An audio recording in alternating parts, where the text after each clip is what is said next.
Welcome to Business Matters. Today we'll be looking at the past paper, POB past paper for 2023. That is the Principles of Business CSEC past paper 2, May 2023. Join us now as we share solutions to the past paper. Question 1. List 4 sources of conflict that may arise within an organization. List 4 sources of conflict that may arise within an organization.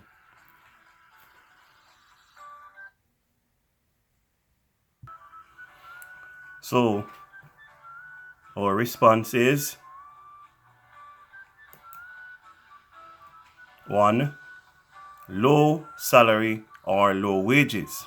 Now, this question is related to industrial relations. So, you'll have to have read about the concepts relating to industrial relations. So, where one would be low, so the workers or employees may have a conflict. The source of their conflict may be low salary or wages, poor working conditions, unfair treatment from their employers, or lack of resources. B part to the question says, describe each of the following strategies used by employees to gain an upper hand during a period of conflict. So the question is asking us to describe each of the following strategies. So we'll look at the strategies now. Strategy number 1, work to rule. What is work to rule? Well, it is really where the employees follow an official working rules or hours exactly in order to reduce output and efficiency, especially as a form of industrial action. Yes, they are sticking to their job descriptions.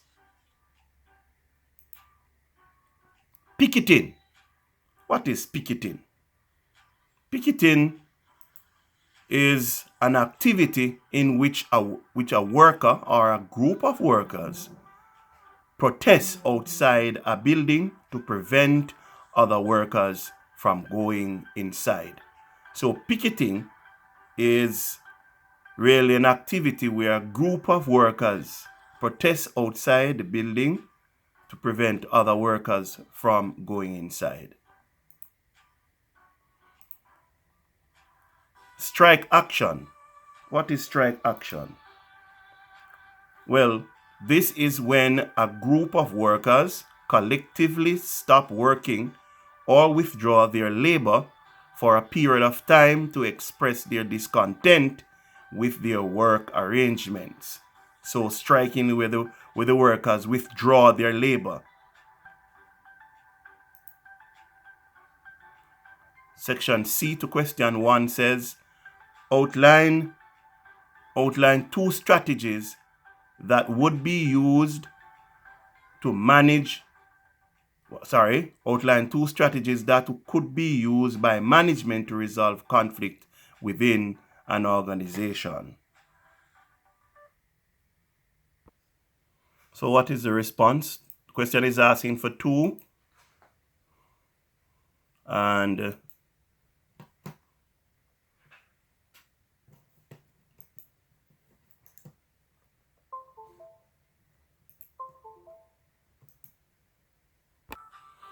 so we are saying mediation is one strategy. And this is a process where a third party, maybe a professional mediator from the Ministry of Labor, meets with both parties to find mutual resolution to the conflict.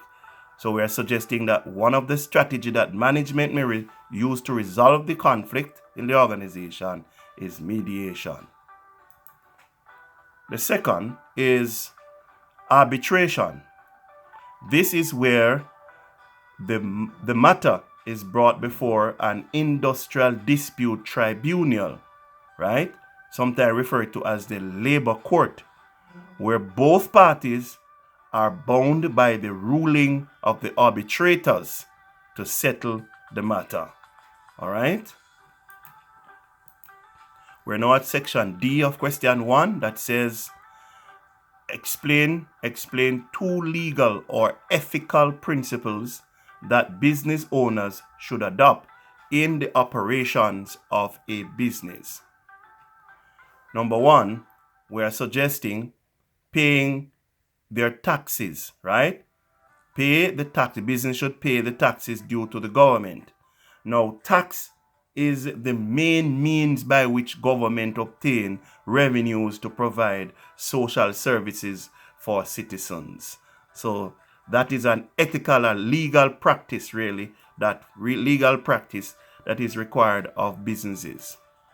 Number 2, produce safe products that are useful to consumers, because businesses must ensure that its products are of what now? Merchantable quality and does not endanger the life of consumers. We're giving you a third option, and that is the business should not make false claim about its goods and services and does not mislead consumers in their advertising, right? Misleading advertising is a breach of the law.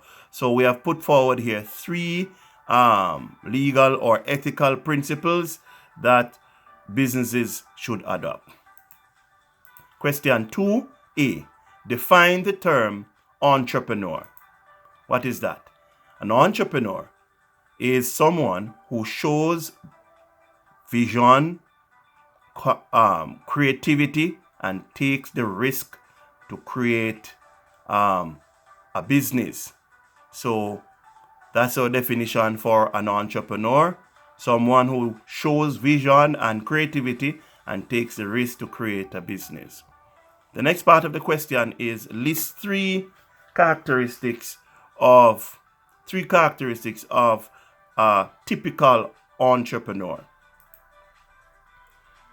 Well, we have given you at least 6 of them.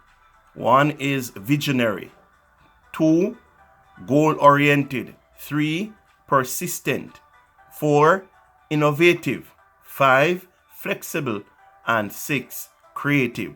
So we have given you, the question asks for only 3, but we're giving you enough options that in case this question comes again, you should be able to respond accurately.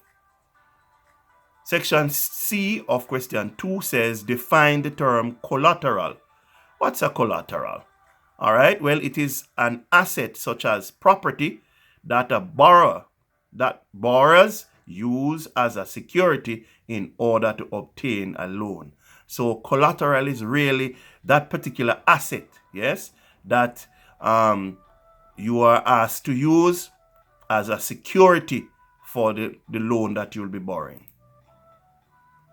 All right. Also, there's another part of the question. It said list 3 types of collateral. 3 types of collateral. Well, land or the property title. Yes. So a land can be used as a collateral. Building or your house, machines and equipment, motor vehicle, and of course, money such as your cash. So we have given you 5 options. The question only asks you to list 3, but we have given you 5 options to choose from.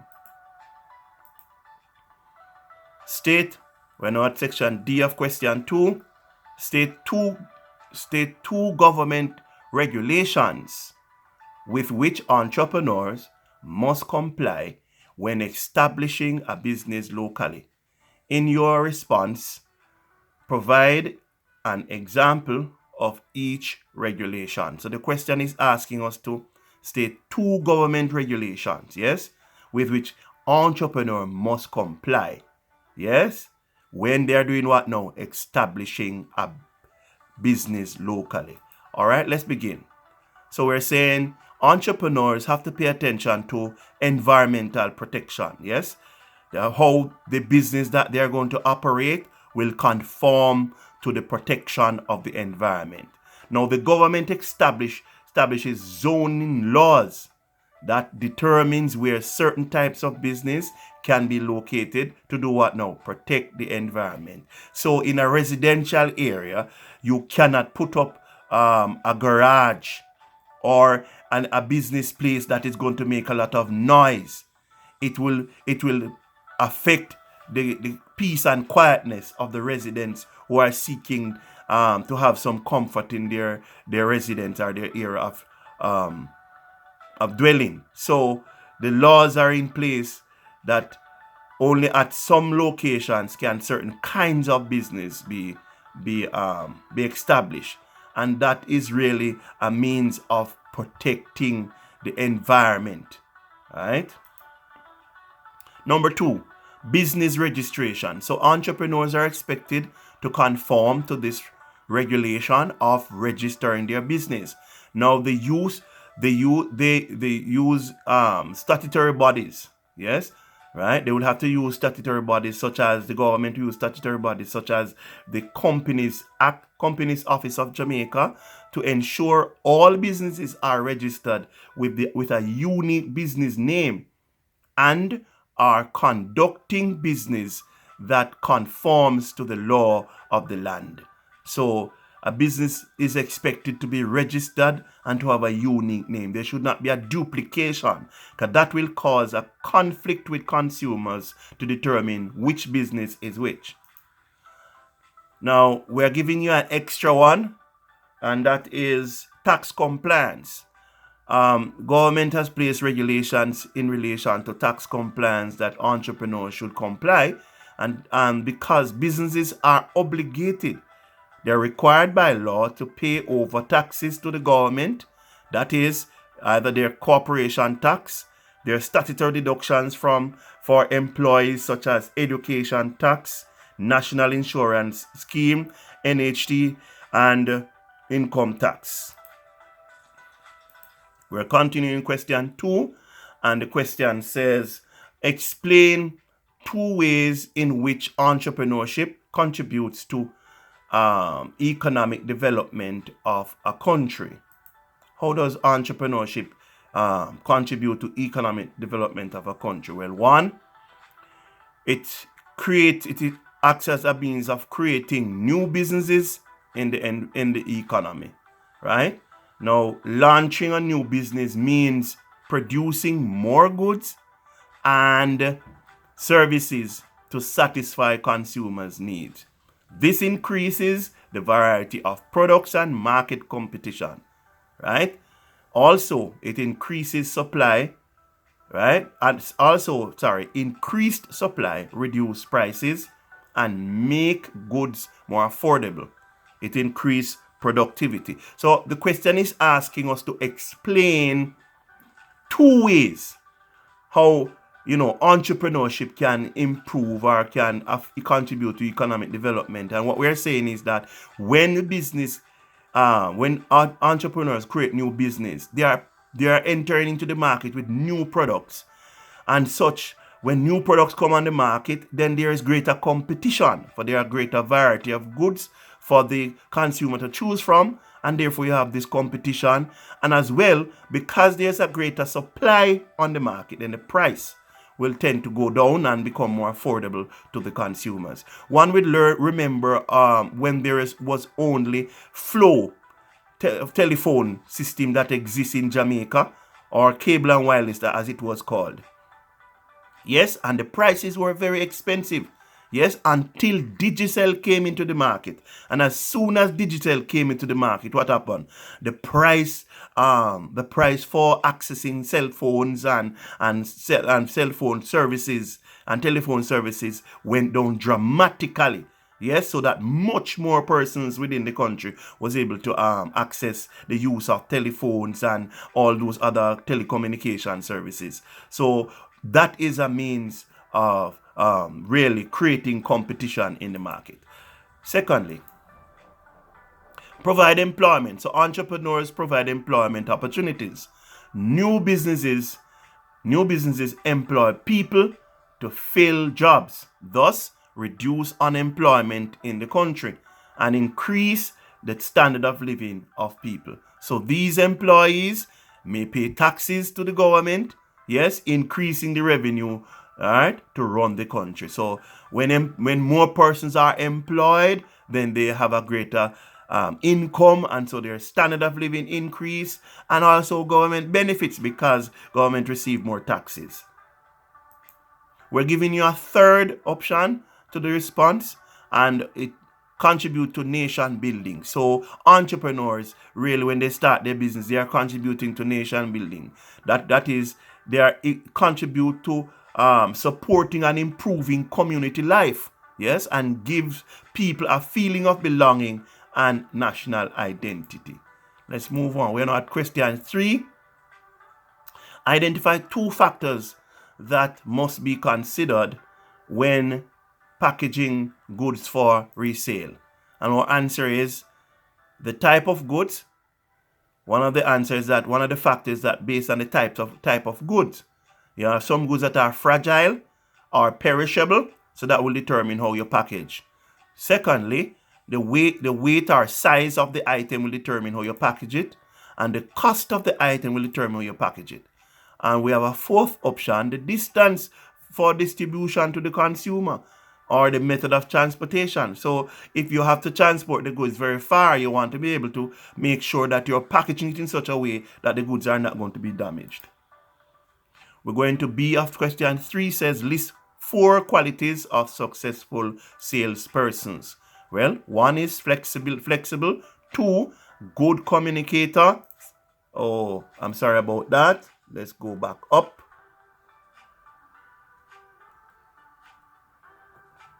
Flexible, good communicator, a persistent personality, and knowledgeable and expertise in the area. So these are really some qualities of a good salesperson. Let's go to the next part of the question. Describe 2 sales promotion techniques. 2 sales promotion techniques. Well, 1 is free gifts. Yes, businesses give customers gifts as a result of what now? Purchasing a certain type or quantity rather of goods. So business want to get you to buy their products, so they might have free gifts. Second means they may use sales promotion would be discounts. This is a very popular one. Yes, this is the reduction in the sale price to encourage prompt payment or to attract consumers to an item on sale. We're giving you a third option, bundling sale, right? Now this is where a reduced price is given for buying an assorted packaged items, or a strategy of offering multiple products for sale, yes, as a combined product. Example, when you go to KFC, they have what is called the combo, right? Instead of just buying chicken alone and then you buy fries, you buy a combo and you get a package of a number of things together for a particular price. We have a fourth option to this question, loss leader. This is another popular practice of businesses, loss leaders. Now, loss leader is where the seller sells a product at a loss or very cheap price to attract customers in the hope that they will purchase other items as well. This is a popular means in sales promotion. Let's move on to another section of the question 3. C. Distinguish between a cash discount and a trade discount. Well, our answer is that cash discount is a reduction in the original price to encourage quick payment. So cash discount is really about paying upfront. They give you a reduction because they want you to pay quickly, right? Trade discount here now is a reduction given as a result of the large quantity that is being purchased. So trade discount has to deal with the quantity. You get a discount because of the large quantity you are purchasing, and cash discount is in terms of prompt payment. Now here's a situation placed before us. Kylie created a new rhythm of Caribbean soca beat and wants to sell it online to overseas producers. Explain to Kylie the importance of obtaining a copyright for her music. Well, here's the response. First of all, copyright provides the creator's intellectual property with protection from unauthorized usage. Very important, right? So Kylie's product rhythm that she's creating, once she puts a copyright on it, it will protect that work that she has done from unauthorized use, and secondly from others copying her material. Now the owner can control the ways in which their work is used, yes, and no one will be able to take credit for Kylie's work. So now we're giving another question with a situation. Jovan excels in the culinary arts. A new local nut was discovered with high nutritional value, and he created a unique dessert called Nutty Joe for the young and the health conscious. Now the question says, explain how Jovan, explain to Jovan rather the value of obtaining a trademark for his product. Nice question. Now here's the response. Trademark allows the product to have what now? A unique symbol or a feature that is associated with the business. It will provide a clear distinction of Jovan's product with and from other products. Consumers can also easily identify his product. We're going to question 4A. State two functions of each of the following intermediaries in a chain of distribution. Now this question, once you see this, you know it is going to be talking about logistics and supply chain. That's the area in the syllabus that is being tested here. All right. So we're going to say the two functions, and we say retailers. Retailers provide consumers with a variety of products to choose from. Right? The second function of retailers, they break the bulk into convenient packages and sizes. And we're giving a third option here. They bring the products in areas that are easily accessible to the consumer. Very important. Yes, in the small shops in the communities, that makes it easy for the customers to reach it. So we're talking about wholesalers now. One is that they provide warehousing rather. They provide warehousing facilities for producers, all right, product, so that, the producers can have more capacity to produce more goods, because once the wholesalers are buying in large quantity and storing it, then there is more facility or more areas for the producers to produce. The second function here is that they act as a middleman between the producers and the retailers. Thirdly, they provide transportation for the movement of goods. So we have given you three options, though the question asks for two. Oh, there is a fourth.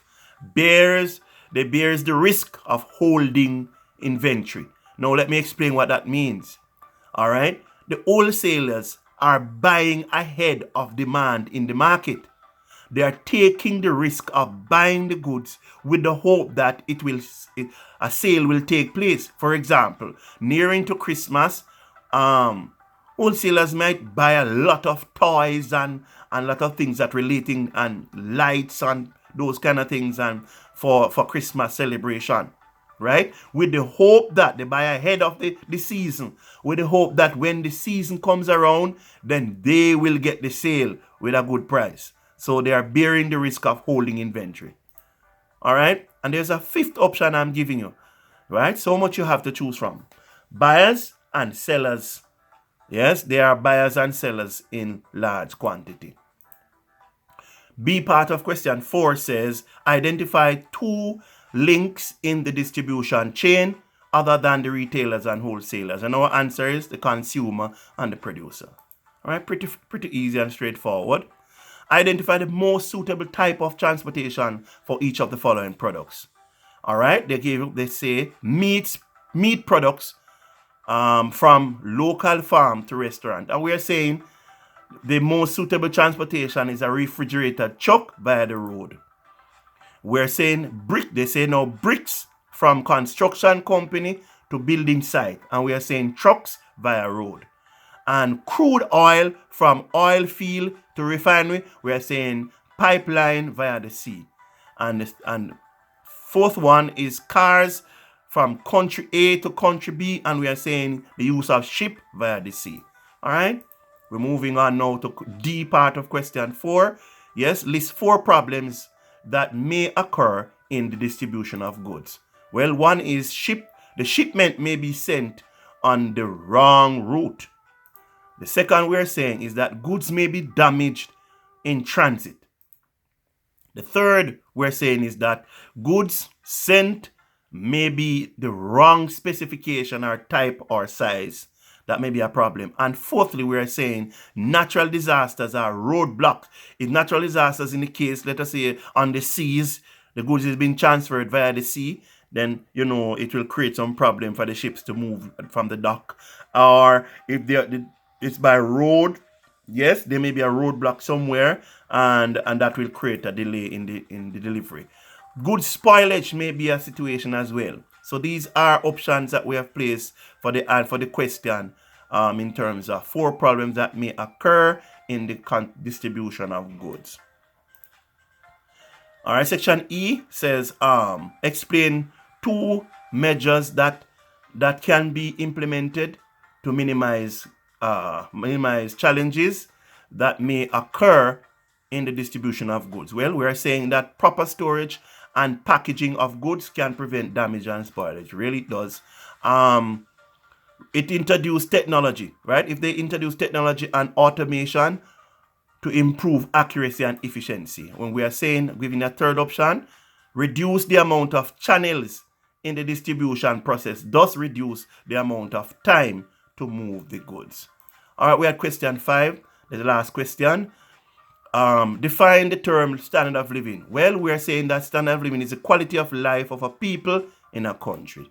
All right, pretty straightforward. Identify 2 factors that determine a country's standard of living. Well, we're saying household income, general health of the population, and we're given a third, access to education, a fourth, access to social service, and life expectancy, a fifth. So we'll give you quite a bit to choose from. Define the term infant mortality as a factor of quality of life, and we're saying that this is a number of this. When we talk, first of all, we have to define what is infant mortality, and then we talk about it. It says now, infant mortality is the number of deaths of infants within the first year of life. This affects the growth of the human population that will carry on productivity and economic activities for improvement of the society.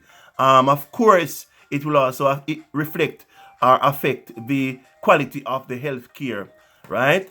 So when the kind of infant mortality, the level of infant mortality will affect health care.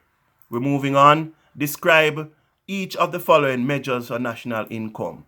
We're saying gross national product is the total value of goods and services produced by a country's citizens, yes, in a particular period of time, yes, both locally and overseas. And then gross domestic product now has to do with the total value of goods and services produced within the country in a particular period of time, whether by citizens or foreign investors. This is very important. Gross domestic product has to do with all the production that take place within the borders of the country, while gross national product has to do with production that is done by all the citizens of the country, whether internally or externally. Per capita income. Per capita income, this is the calculation that shows the average income per person in a population. All right, we're at C now. State 2 reasons why countries engage in international trade. And here's our response. 1, access to much wider and cheaper range of goods that a country cannot produce or able to produce competitively. We're also saying that international trade provides larger markets for the exporting of local goods, locally produced goods. And 3, we are giving a third one. It provides exposure to new methods of production, advanced technology, and what now? Best practices done in other countries. Oh, there's a 4th, and that is it opens up the country to foreign direct investment that will increase production and employment to its people. This era, students are it is very important to know this information. All right, we're going to the last part of question 5 now. Explain 2 ways in which foreign investments could positively impact the Caribbean countries. 1, foreign investment into the country will increase the supply of new products and productive activities. We are also saying more businesses being formed will create employment for the citizens, thus raising the people's income earning opportunities.